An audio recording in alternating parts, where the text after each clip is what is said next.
Hey, what's up guys, and welcome to a new video. For this one, I'll be giving you my opinion on the most transferred in players and if they are worth having. Also, I'll be giving you some practical transfer options if you don't want to bank your transfer for the next game week.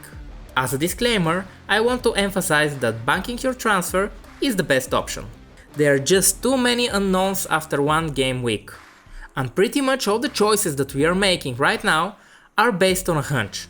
Also, I always suggest doing your transfers at the last possible moment, as injuries happen and COVID is kind of still around. I would only transfer someone beforehand if I'm going to get priced out of him. And with that in mind, let's start with the transfers. The first one that I selected was Iheanacho. As he was not a starter in the last game week, many people already sold him. So if you want to follow, I will suggest two options. The first one is if you have some money in the bank, as Iheanacho already decreased in price, and a direct swap with Callum Wilson is not possible because of that. Wilson is the main man forward for Newcastle. Also, from the first game week, Aston Villa and Southampton are not stable at the back, especially Southampton. So we are kinda targeting them. The other transfer is for Dennis from Watford. This one has the potential to do two things for us. The first is that he was not a very popular pick at the beginning of the season. So if he performs well in the next couple of matches, his ownership will increase and his price will do that too. We are aiming to get as much profit as possible at the beginning of the season. So by game week 30, we can have a good budget for the second wildcard of the season. Yes, we are preparing for that from now. The other thing that Dennis brings us is how cheap he is. At only 5 million, we will get 2.4 mil back in the bank. So we might be able to upgrade our third midfielder to a Son if needed. Or we can upgrade our other forwards to a Lukaku after the fixtures turn green. As I predicted in a previous video, Arsenal are kinda leaky at the back, and that won't change in the next 2 game weeks for sure, as they face Chelsea and City, two of the favorites for the title, so getting Tsimikas will be a good option. As this might be the last game week, it will be worth getting him, as Robertson might be back after the international pause in game week 3. So hear me now, if Tsimikas plays again this week and Liverpool get another clean sheet, he will most certainly get a double rise in price, and that's profit. The moment we know Robertson is back, Tsimikas will be out of our teams faster than Sheffield United relegation season. As the second option for this transfer, I went with a little riskier option, and that's Eric Dyer. If you have the extra money, you can go with Reguilón instead. But as a straight swap, this is the way to go. I expect Dyer with his leadership qualities to get the starting spot in defense, and if not, as a defensive midfielder. With Nuno at their helm, it looks like they will practice the same football as Wolverhampton did. I would expect over 13 clean sheets by the end of the season. For the third transfer suggestion, I went with Jack Grealish, only because I saw he's the 6th most transferred out player this game week. For me that's insane. Why would anyone want to transfer him out when City is facing Norwich at home? But I'll give you some suggestions if you are set on doing so. As you can see, I selected Benrahma, as he is very cheap and also has a lot of potential. We are getting 2 million back with this move, and this gives us the flexibility to upgrade other players to premiums. And again, Son and Lukaku are the options to come to mind. He's also very attacking and has the potential to get a lot of price rises. If you want a more straight swap, I suggest going with Greenwood. Manchester United are playing really well right now, and they have such a good fixture run. Solskjaer even said that Greenwood is the best finisher right now, so hopefully he will not lose his spot even when Cavani is back. For the next transfer, I went with Kane. Come on guys, don't transfer Kane out. You planned your team for weeks and now you want him out? Stick to the plan. No, Lukaku, not your turn yet. For the second part of the video, I want to talk about the most transferred players for the game week and if they are worth having. My conclusions for each player will be based on 4 criteria. Of course, this will be more of a short-term guess that's no more than 5 game weeks long. As you can see, I selected fixtures, consistency, profit and potential to be my main points. Fixtures is pretty straightforward and needs no explanation. Consistency is trickier though. For me, consistency is how often a player gets the 90 minutes and how many points does he get in that period. As for the profit, we are trying to get our team value as high as possible.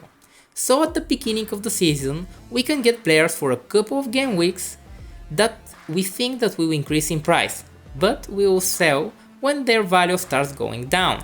A good example of this is Tsimikas. And for the last stat, I have potential. That for me is just how many points can he provide. Don't get me wrong, we want a high value team without losing points. And that's the hardest thing. By the way, if you like the content, please subscribe and let me know if you disagree on something that I say. Also, if you have any questions, don't be shy and just write them down. I'm pretty sure that I will get back to you even with the crazy amount of comments that I get. So now let's begin with Pogba. Every year he has a period of time where he's magnificent. He's scoring goals, he's getting assists, he's getting the 90 minutes and everyone wants him. But after a couple of game weeks, he either gets injured or his form dips and he is back to his usual self where he is not interested in the games and where he does not provide any good FPL value. So for me, he is not worth having. Bruno has so many things going for him. He has the fixtures, he's a really consistent player, he has a lot of potential to do double-digit goals. The only thing that's not so good is the profit. As most of the teams have him already, the possibility for him getting price rises is not that high.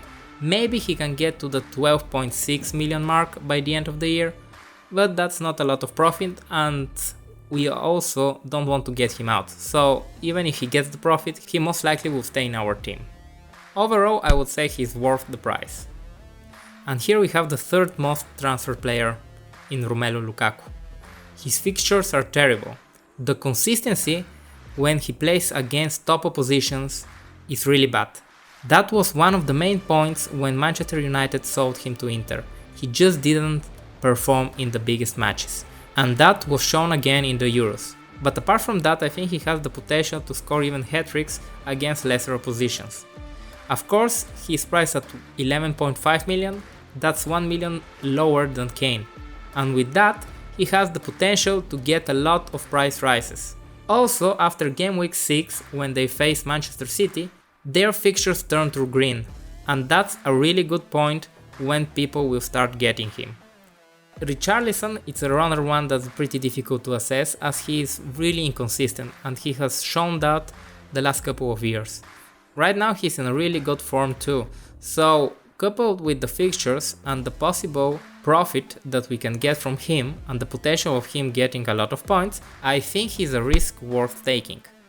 No wonder that almost 30% of the players have Antonio in their teams. He is a really good pick with good potential for profit, he's a consistent player, but overall I think he's worth having.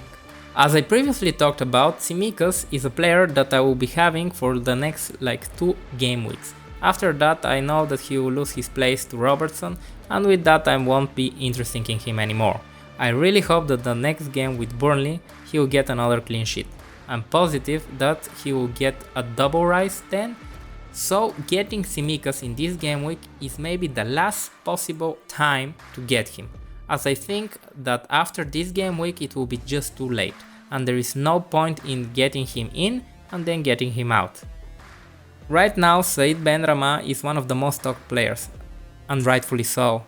He has a mixed bag of fixtures, but the way he's playing right now, he's in the form of his life. He's always looking for the goal opportunity. And he has a really good shot from outside the box. And with such a bargain price, you can upgrade other players in your team. I think he's worth the transfer. You're a madman if you don't have Salah. He is one of the best captaincy options, and with more than 50% of the game having him, he is just worth it. I was very surprised that Marcos Alonso started last game week, and with him scoring the goal, it was kind of obvious that many people will start buying him. He's not the first pick for Tuchel, so there is no point in risking 5.5 million on a player that most likely will not play. So for me, he's not worth it. To tell you the truth, I didn't know much about Dennis at the beginning of the season. It's not like it has changed a lot, because of just one game week I cannot say with certainty that he is a must-have. But with only a 5 million tag, he can be the best enabler in the game.